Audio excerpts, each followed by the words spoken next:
সেতুর ওপর আটকে পড়ল একটি লরি। বৃহস্পতিবার এই ঘটনায় তীব্র যানজটের সৃষ্টি হল বাঁকুড়া ঝাড়গ্রাম ৯ নম্বর রাজ্য সড়কের ওপর সিমলাপাল শিলাবতী নদীহাট।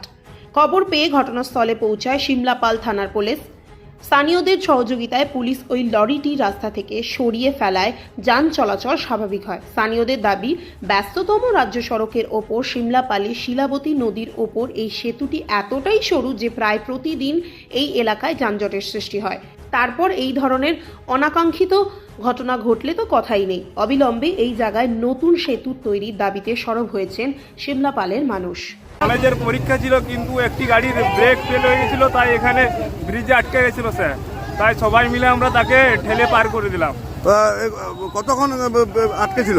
আটকে ছিল প্রায় মিনিট 15-20। তো এই ব্রিজটা কি মানে ছোট হওয়ার কারণে কি সমস্যা?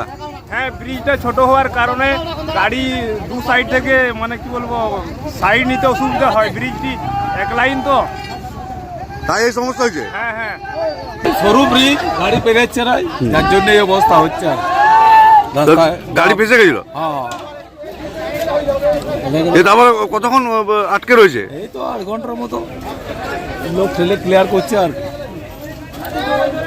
এই কি ব্রিজটা বড় হওয়া উচিত? বড় হতো কোন তো উচিত,